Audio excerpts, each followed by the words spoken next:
ఏం పరండి? చల్లారి గణపతిరావు గొల్లపల్లి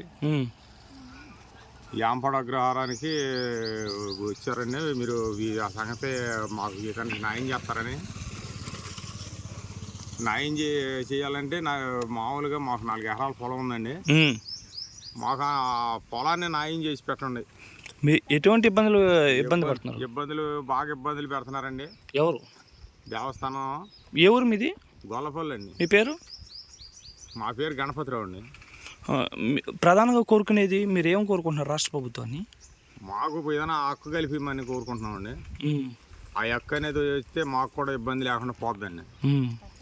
ఆ పట్టాలు ఏమన్నా ఇచ్చి ఏదైనా రైతును ఉపయోగపెడితే ఆ పట్టాల గురించి చూస్తున్నామండి. ఏ ముఖ్యమంత్రి వచ్చినా చేయట్లేదండి. మొన్న జగన్ చేస్తానన్నాడండి, జగన్ చేయలేదు. మరి మీ ప్రభుత్వంలో చేసి పెట్టండి. ఏ కూటమి ప్రభుత్వాన్ని కోరుకుంటారు? కూటమి ప్రభుత్వాన్ని కోరుకున్నామండి. ఎప్పుడైనా కొలుసు పాసారథి నిలబడి చేస్తానన్నాడండి. ఆయన్ని కోరుకుంటున్నామండి. మరి ఏం చేస్తారో నేను ఆయన చేయాలండి ఏదైనా. అది ఎమ్మెల్యేగా మళ్ళీ నుంచో పెడతామండి. మాకేమన్నా ఇబ్బంది ఏముందండి? మాకు చేసి న్యాయం చేసి పెడితే ఆయనే గెలిపిస్తాం. మళ్ళీ గెలిపిస్తామండి. మాకు న్యాయం జరిగితే పార్థసారథి గారిని గెలిపిస్తాం. మాకు న్యాయం చేయిస్తే చాలు. ఎంతమంది రైతులు ఉంటారు? ఎంతమంది రైతులు ఉన్నాయి ఆయన్ని నాకు కోరుకుంటామండి. అందరూ కూడా కోరుకునేది ఏంటి? అందరూ కోరుకునేది అదేనండి.